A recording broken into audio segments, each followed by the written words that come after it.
my beloved God chosen.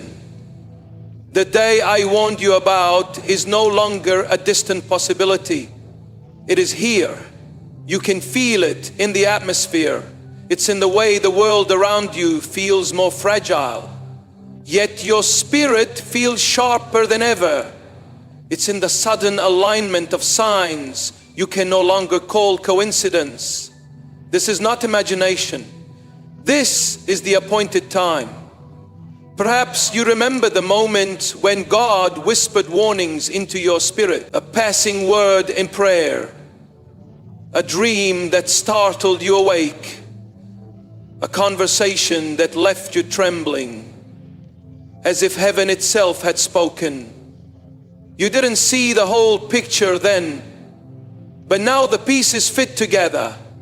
What once seemed far away has arrived.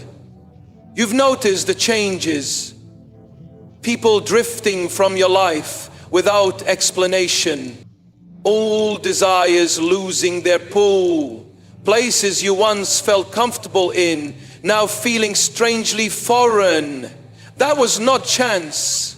It was the hand of God clearing your path. He was removing everything that could weigh you down in this hour, as Jesus himself declared in the Gospel of Matthew, chapter 24, verse 42. Therefore, keep watch, because you do not know on what day your Lord will come. This is why your life has been under such intense pressure. Hell was not trying to stop your past, it was trying to steal your future. Every delay, every heartbreak, every spiritual attack was aimed at exhausting you before this moment came. But you are still standing, and because you are still standing, the prophecy over your life is still alive. When heaven warns you, it is not to plant fear, it is to stir readiness. Warnings are signs of mercy, not condemnation. But mercy has movement. It calls you to act while the door is still open. If you linger too long, the opportunity will pass, and the weight of what could have been will be heavy to bear. Some will mock your urgency. They will say you are imagining things. But they cannot hear what you hear. They cannot feel the trembling in your spirit. They do not understand that heaven is counting seconds, not years. For you right now, the hidden years were never wasted. Every silent prayer, every lonely night, every moment of surrender was shaping you for this very point in time. The refining fire has burned away what could not survive where you are going. You are not entering this moment empty. You are entering prepared, and yet expect resistance. The enemy will not surrender without a final fight. Distractions will appear. Temptations will return, and old fears will knock at your door. Recognize them for what they are, proof that you are closer to breakthrough than ever before. Chosen one, the hour is here. You either step into the fulfillment of what was spoken, or you watch it pass you by. The choice is not tomorrow's, it is today's. If this word has struck something deep within you, act on it. Share this so others will awaken before it's too late. Subscribe so you remain connected to the flow of these prophetic messages. And as a sign of agreement with heaven's timing, comment the prophetic number 444 below. This is not just another turning of the clock. This is the day I told you would come. Walk into it and understand. This step is not the finish line. It is the threshold. Once you cross it, you will see why every trial was necessary. You will recognize the faces of those who prayed you through without you even knowing it. You will feel the shift in the spiritual atmosphere around you. It's like chains snapping in places you could not see. Heaven is not just inviting you forward, it is releasing angelic assistance to walk beside you. So lift your head, Breathe deeply. Let your spirit answer without hesitation. I am ready for when you move in obedience today. You will not only enter your own promised ground, you will blaze a trail for others still trapped in their wilderness. This day will be remembered in heaven's record as the day the chosen ones stepped into their appointed hour. And one more thing, do not look back. The past is no longer your home. The mistakes, the delays, the betrayals, they are not allowed to cross over with you. From this moment on, your steps are ordered. Your path is lit and your victory is already sealed. Walk boldly, for heaven has already gone ahead of you. You have felt it building for days, maybe weeks. The quiet stirring in your spirit that refuses to be silenced. It comes when you are alone, when distractions fade and the world grows quiet enough for you to notice that something inside you is unsettled. This is not ordinary restlessness. It is heaven's hand pressing on your soul, urging you to pay attention. You have walked through enough seasons to know the difference between anxiety and divine urgency. Anxiety rattles your mind, but divine urgency anchors you even as it quickens your pace. It's as though the Spirit is saying, get ready, something is about to shift. This stirring often comes before clarity.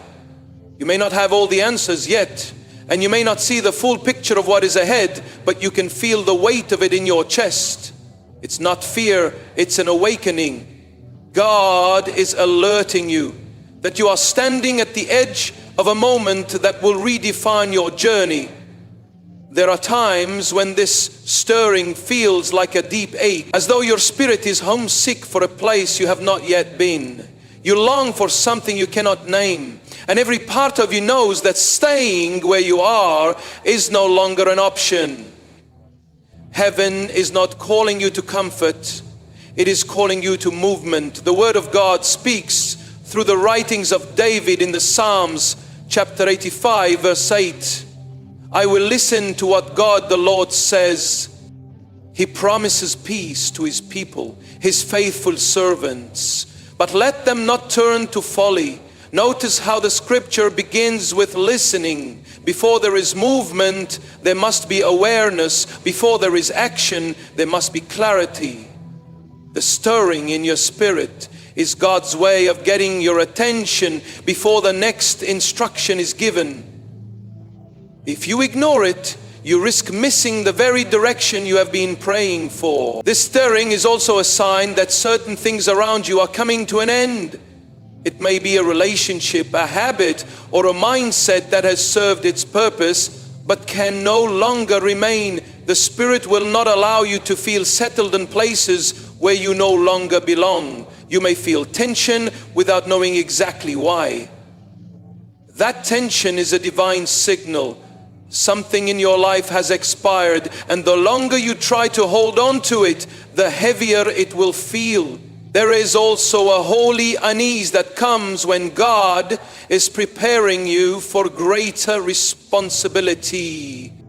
What you carry in the next season will require more focus, more purity, more discipline than before. The stirring is heaven's way of saying, the time to prepare is now. It is not a warning of destruction. It is a call to readiness. Do not mistake the quietness of this season for inactivity. Just because God is not speaking loudly does not mean He is not moving. The stirring is proof that something is happening in the unseen, like a seed underground. The destiny is pushing upward. Even if you can't yet see the breakthrough above the surface at times, this inner pool will disrupt your normal routines. Things you once enjoyed may suddenly lose their taste. Conversations that once entertained, you now feel empty. Even your daily patterns may shift as your spirit becomes more sensitive to what God is saying. This is not loss, it is transition. You are being rewired to operate on heaven's rhythm, not the world. Many ignore the stirring because it feels inconvenient. It interrupts plans. It requires sacrifice. But if you push it aside long enough, your heart will grow dull and you will miss the moment heaven was trying to prepare you for. The wise recognize that the stirring is not an interruption. It is an invitation right now. Your task is simple. Lean into it. Do not drown it out with noise or busyness. Ask the Spirit to sharpen your hearing so you can catch even the faintest whisper. The stirring is not meant to make you anxious. It is meant to align you so that when the call to move comes, you are ready to take the first step without hesitation. In this moment, the stirring is your compass. It is heaven's way of turning your gaze toward the horizon. Something is coming. Something that will require your full attention, your full faith, and your full obedience.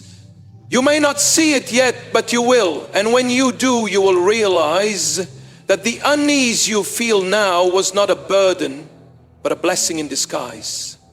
The more you think back, the more you realize the signs were always there. God had been speaking to you long before this day arrived.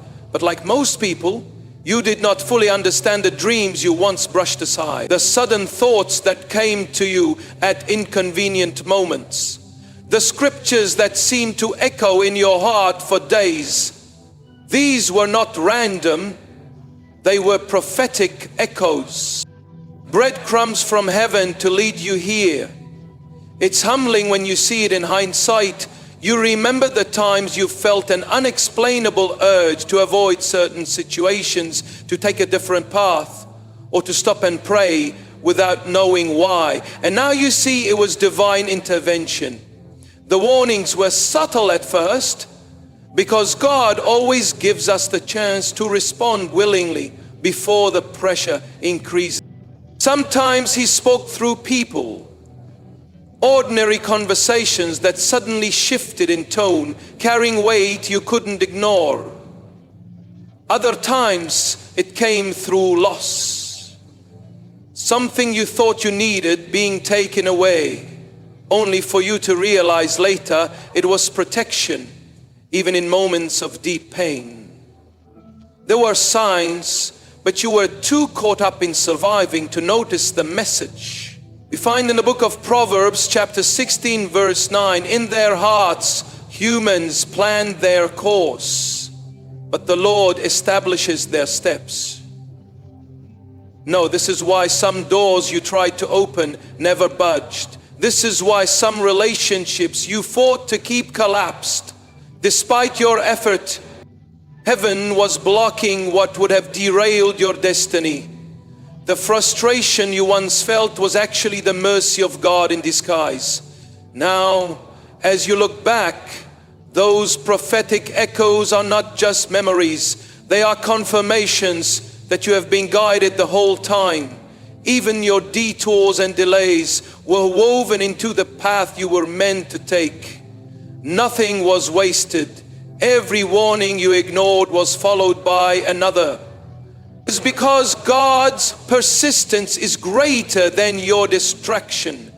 But now comes the sobering truth.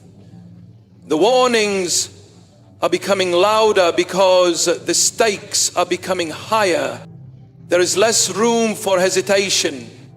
The prophetic whispers have become a steady drumbeat, and soon they will sound like a trumpet. You are approaching the moment when your obedience will determine the course of the years ahead. When you finally recognize the fingerprints of God on your past, it changes the way you move forward. You stop questioning whether He's involved, because you can see His involvement everywhere. You start to realize that if He was faithful to guide you here, He will be faithful to lead you through what is next. And this is where you must respond, not with passivity, not with someday obedience, but with the urgency of someone who knows they have been spared for a reason. Heaven's warnings are not simply to prepare you, they are to position you. If you are still here, breathing, reading these words, then your assignment is not over. In fact, It is about to begin in full force. Comment below, your will only, because this is more than a phrase. It is a surrender. It is the declaration that you are laying down every personal agenda, every hidden plan, and every my way to say, Lord, from this moment forward, only what you desire will guide my steps. Writing it is not just public agreement. It is an altar moment between you and God, sealing your commitment that His will is the only will you will follow. And remember this, once you make such a declaration, expect the enemy to test it. Distractions may come dressed as blessings, and detours may disguise themselves as opportunities. But if your heart is anchored in your will only, no temptation can sway you. This vow becomes your compass, your shield, and your anchor. Years from now, you will thank yourself for the moment you chose alignment over comfort, obedience over convenience, and destiny over delay. And never forget, every true surrender is followed by divine reinforcement. When you choose your will only, heaven responds with strength you didn't know you had, wisdom you didn't study for, and doors you couldn't have opened on your own. You will notice your steps becoming lighter, even when the path is steep, because you are no longer walking under your own weight. Angels are dispatched. Favor begins to surround you, and the atmosphere over your life shifts. This is not the end of the warnings. It is the beginning of walking in the fulfillment they were always meant to bring. It begins quietly, almost without announcement. One by one, the familiar things in your life start to fade. Like photographs left in the sun, people you thought would be permanent fixtures begin to drift away. Conversations that once flowed easily now feel strained. The places where you once felt at home seem to push you out without reason. This is not cruelty. This is not rejection. This is separation. And it is divine. God will never elevate you into a new season while allowing you to be entangled in what would pull you back. There are moments when His love does not come as a warm embrace, but as a firm hand, gently yet firmly removing you from anything that could contaminate the purity of your calling. The Spirit spoke through the prophet Amos, chapter 3, verse 3. Do two walk together unless they have agreed to do so? There is a holy agreement that must exist between your spirit and those who walk beside you. When the assignment on your life changes, that agreement is tested. If the people around you cannot align with what God is doing, the journey together must end. This is painful, but it is necessary. Separation is often misunderstood because it feels like loss. But loss in the kingdom is really loss. It is pruning. And pruning is always a sign that more fruit is coming.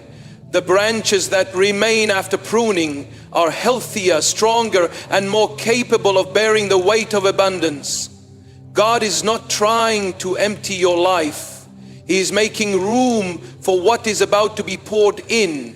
You will notice that the separation comes in length. At first, it may be physical distance. People stop calling, stop showing up, stop inviting you. Later, it may be emotional or spiritual conversations no longer resonate. And you feel a growing gap in values and vision. This is not because you have suddenly become better than anyone else, but because your paths are no longer meant to run parallel. Sometimes God will allow disagreements to surface, not to create division for its own sake, but to reveal the difference in direction. Other times He will simply cause the connection to dissolve without conflict, as if the bond was never there. Both are His way of steering you toward alignment. It's important in this season not to cling to what God is removing. The longer you hold on, the heavier the separation feels. Resistance turns what could have been a clean cut into a tearing, and tearing leaves deeper wounds. Surrendering the process allows you to heal quickly and step forward without unnecessary scars. Do not be surprised if the separation includes things beyond relationships. God may pull you away from certain environments, habits, or routines that once seemed harmless. Even harmless things can become harmful when they no longer serve the season you are entering. The music you listen to, the content you consume, the way you spend your time, all of it will come under review. Separation also happens internally. You will feel yourself detaching from old ways of thinking, old fears and old definitions of yourself. The identity you carried in the last season will not fit in the next. This can feel disorienting, as if you are losing parts of yourself. In reality, you are shedding what was never truly you. It was only the version of you that could survive in the wilderness. Now you are being prepared for the promised place. And while this process is lonely, it is never without purpose. In the quiet space left behind by what has been removed, God begins to fill you with new strength, new vision, and new connections. But these will not come until the old has been fully released. This is why the separation often feels like a pause before the next chapter. It is the sacred in between where God writes the foundation for your future. You may cry during this process. You may question why it has to be so difficult. But one day you will look back and realize that the very people, places, and patterns you thought you needed would have been the anchors that kept you from moving forward. You will thank God for the doors He closed and the roads He blocked. Even when you didn't understand at the time, separation is a mark of the chosen. It is how God protects the purity of the mission He has entrusted to you. It is not a punishment. It is proof that you are being prepared for something greater. And the more willing you are to release what He is removing, the faster you will see the purpose for which you were set apart. So let the separation happen. Let the people go. Let the places fade. Let the old you slip away, because everything that leaves in obedience to God's timing makes space for something that will last into eternity. The weight has been building quietly, but now you can feel it pressing hard on your spirit. It is not the weight of despair. It is the weight of a mantle. The call of God is no longer just a whisper in your heart. It sits on your shoulders like something alive, something you cannot put down. You sense it in your waking moments and in the stillness of the night. Even when you try to distract yourself, it remains.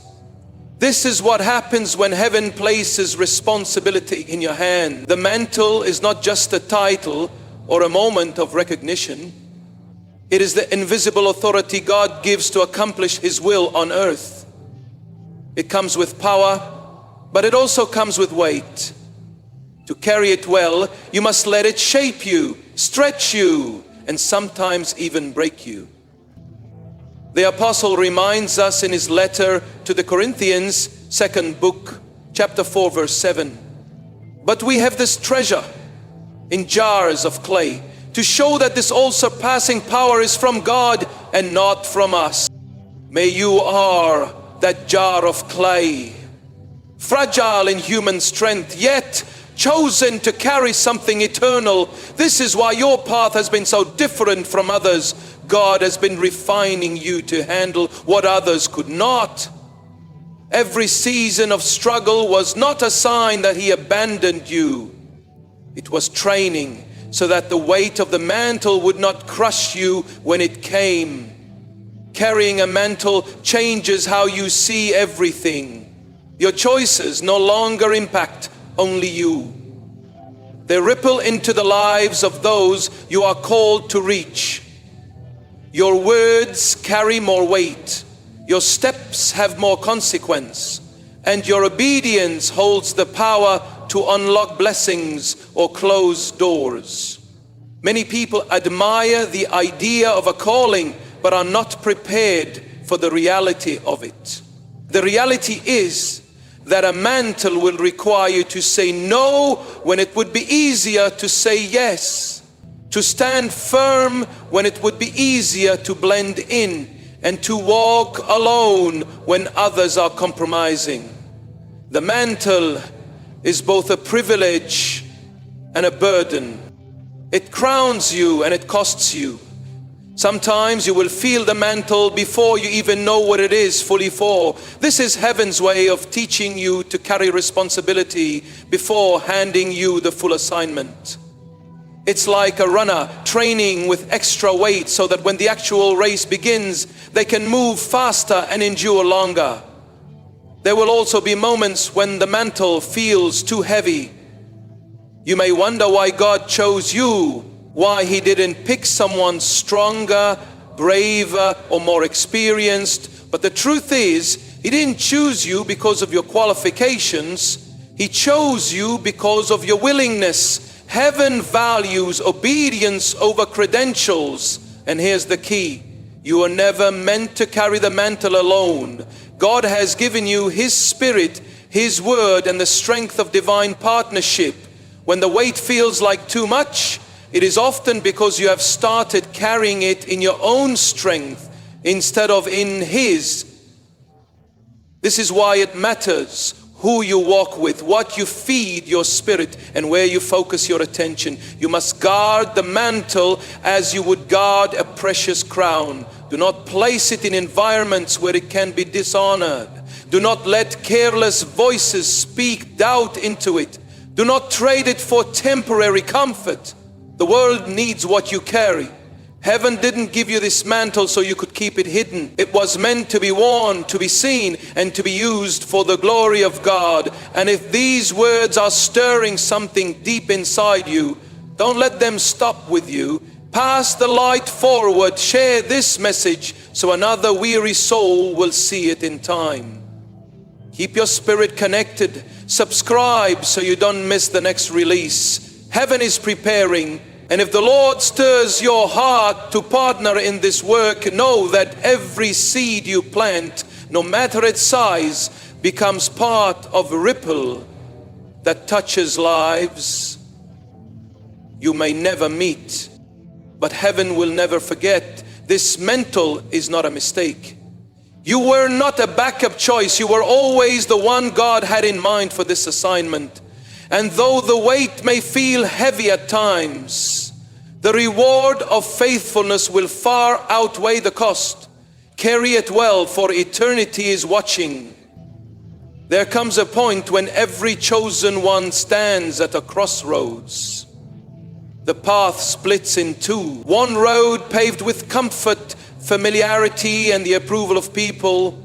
The other narrow, rugged, and often lonely, but glowing faintly with the light of destiny. You know which road heaven is pointing to. You've known for a while, and now you feel the urgency in your bones. This is the moment to decide. This is what I call the crossroads of obedience. It's not a gentle suggestion. It's a divine summons. The Spirit does not force you, but He makes it clear if you delay too long, the opportunity will shift to someone else who is willing. Heaven's plans will prevail, but whether they prevail through you or without you depends on what you choose. Now the Spirit spoke through Moses in the book of Deuteronomy chapter 30 verse 19. This day I call the heavens and the earth as witnesses against you, that I have set before you life and death, blessings and curses. Now choose life so that you and your children may live. No, that is what obedience really is.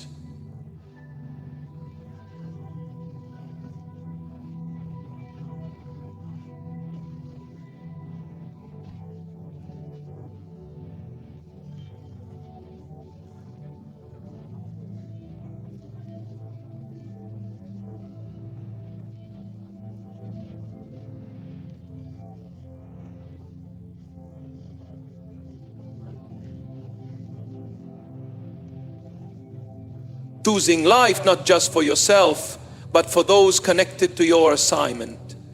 Your yes will ripple into generations, and your no will leave gaps that only God can fill. The challenge of this crossroads is that both roads may seem appealing at first glance. The road of comfort is lined with familiar faces, familiar patterns, and the sense of control. The road of obedience offers no guarantees except the presence of God.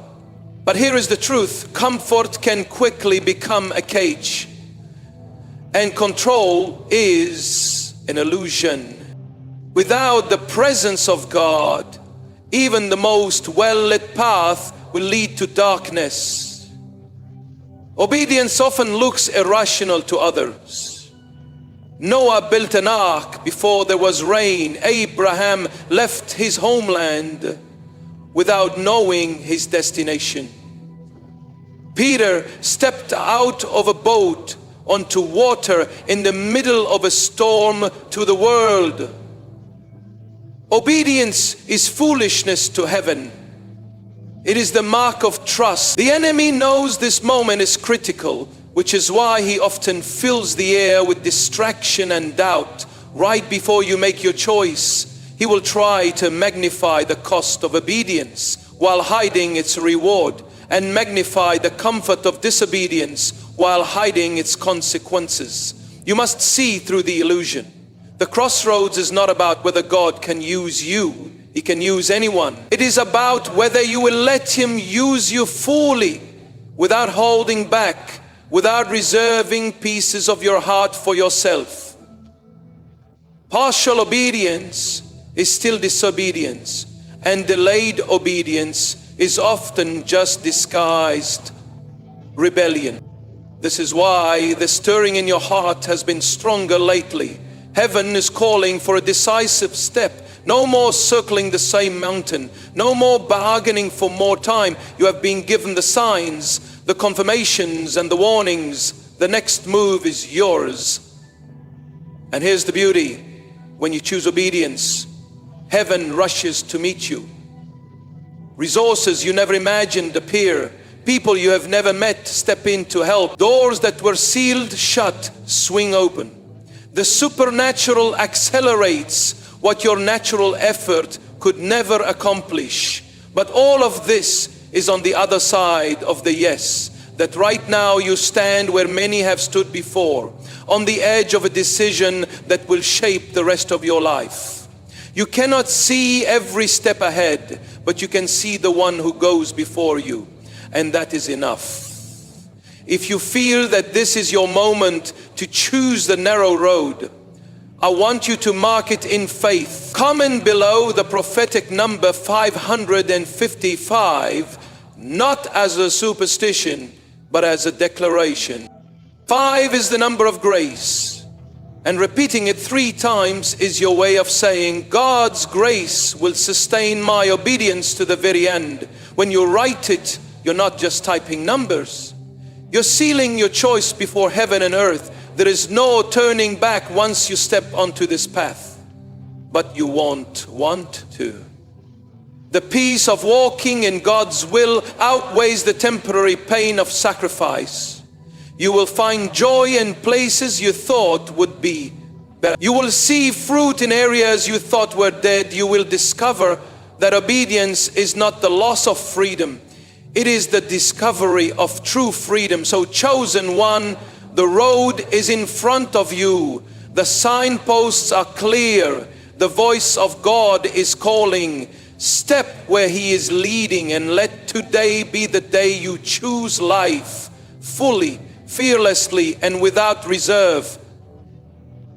The moment you take a decisive step toward your calling, the enemy recognizes it, and he will not sit quietly. If he cannot stop you through fear or hesitation, he will attempt one last desperate strategy, distraction. This is not a mild inconvenience. It is a calculated move, time for maximum effect. The enemy understands that outright destruction is often too obvious, and would only drive you deeper into God's arms. So instead, he disguises his attack as opportunity, comfort, or urgency. He knows that what he cannot block, he can often delay. And in the kingdom of God, delay can be as dangerous as defeat when it keeps you from being in the right place at the right time. These distractions come in many forms. Sometimes it is an old relationship suddenly reappearing, promising closure or offering a second chance. Sometimes it is an unexpected offer that seems too good to pass up. Yet in your spirit, you feel a faint unease. Other times it is a crisis that demands your full attention, pulling you away from the path God has marked for you. The voice of God thunder in the book of Nehemiah, chapter 6, verse 3, I am carrying on a great project and cannot go down. Why should the work stop while I leave it and go down to you? Nehemiah spoke those words to people trying to lure him away from the work of rebuilding Jerusalem's walls. They were not inviting him to open sin, they were inviting him to simply stop building. And that is the essence of the enemy's final distraction, to make you pause long enough for momentum to die. It is important to recognize that not every good thing is a God thing. A distraction can look harmless, even helpful, yet still pull your attention, energy, and focus away from your assignment. This is why discernment is vital. You must weigh every invitation, every opportunity, every conversation through the filter of your calling. Will this move me forward or slow me down? Will this feed my obedience or feed my comfort? Sometimes the distraction is not external, it is internal. Old insecurities, unresolved pain, or lingering guilt can resurface, whispering that you are not ready, not worthy, not capable. These voices are strategic. They often arrive when you are making progress, attempting to convince you that your forward motion is an illusion. There are moments when the distraction will feel almost irresistible. The enemy knows your history, your preferences, your weaknesses. He knows the doors you once knocked on in desperation, and he will try to open them again, hoping you will walk back into what God has already delivered you from. This is why you must remain anchored in the truth of who you are and why you were chosen. You may also notice that distractions become more intense right after a breakthrough. The enemy often strikes hardest when you are celebrating a victory because your guard is down. He will aim to take the joy of the moment and twist it into complacency or overconfidence. This is the time to be both grateful and watchful. One of the enemy's most dangerous tactics is to fill your schedule so completely that you have no time left for the presence of God. He does not have to turn you into a rebel. He just has to keep you too busy to pray, too tired to listen, too distracted to obey. This is why Jesus often withdrew to lonely places to pray. Even when the crowds were pressing in, if the Son of God needed intentional stillness to stay aligned, so do you. You must also be prepared for the emotional pull of distractions. Some will tug at your compassion, making you feel guilty for focusing on your assignment. But obedience to God is never selfish. It is the most selfless thing you can do. If you abandon your calling to meet every need around you, you will eventually burn out, and the work God entrusted to you will remain unfinished. Recognizing a distraction is only the first step. You must also be willing to walk away from it. This will require courage, because you may be misunderstood. People may accuse you of being cold, prideful, or too focused. But your allegiance is not to public opinion, it is to the one who called you. The final distraction is often the most convincing, because it comes wrapped in something you once prayed for. This is the ultimate test. Can you let go of even a good thing if it is not God's timing? Passing this test proves that you value the caller more than the calling and the giver more than the gift. If you resist the enemy's last distraction, his grip will weaken. The momentum you protect now will carry you forward into the fullness of your assignment. And when you look back, you will realize that saying no in these moments was not loss. It was preservation. There is a fire that cannot be lit by human hands. It is not sparked by ambition or stirred by emotion. It comes from the throne of God. And when it touches your life, it burns with a single purpose: to refine. This is the refining fire. And once it begins, there is no mistaking it. The refining fire is not punishment. It is not God venting his anger. It is God perfecting his vessel. Just as gold must pass through intense heat to remove its impurity, your life must endure seasons where the heat rises and the pressure feels unrelenting. The fire does not come to destroy it, comes to make sure you can hold the glory that is coming. The Spirit spoke through the prophet Zechariah, chapter 13, verse 10. I will refine them like silver and test them like gold. They will call on my name and I will answer them. I will say, they are my people, and they will say, the Lord is our God. Alu in the refining fire. The first thing that burns away is illusion. You begin to see yourself clearly, your strengths, your weaknesses, your hidden motives. The masks you once wore to protect yourself start to melt, leaving only the truth. It can be uncomfortable to see yourself without filters, but it is also liberating. God cannot anoint who you pretend to be. He anoints who you truly are. Next, the fire exposes attachments. It will reveal the things you've been holding on to that have no place in your next season. Sometimes these are obvious sins, but more often they are subtle weights, habits, mindsets, or relationships that are not evil in themselves, but are slowing you down. The refining fire forces you to let them go, not because God wants to deprive you, but because He wants to free you. You may also notice that the fire changes your appetites. What once satisfied you will no longer be enough.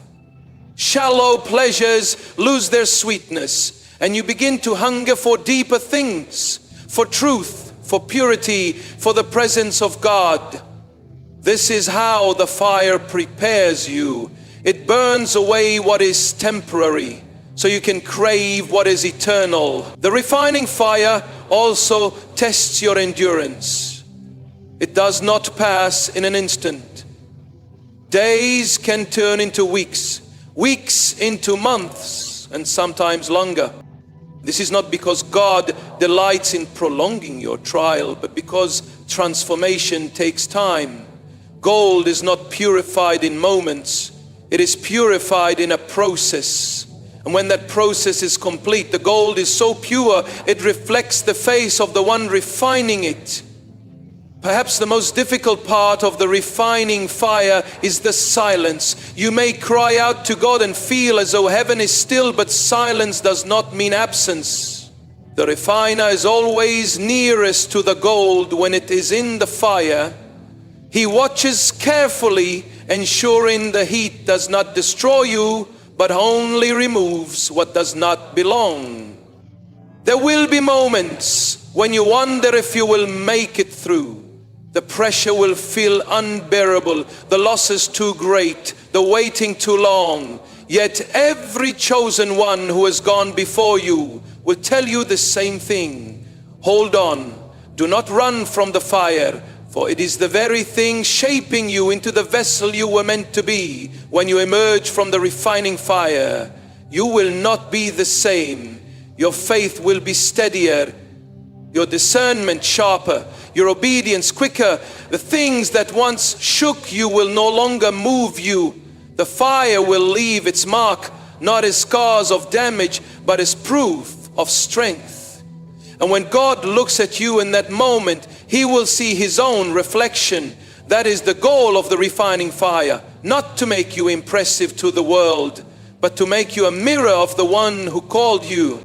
So if you are in the heat right now, remember this: the fire is not your enemy, it is the tool of your maker. And when it has done its work, you will be ready not just to carry the mantle, but to carry it with purity, humility, and unshakable faith.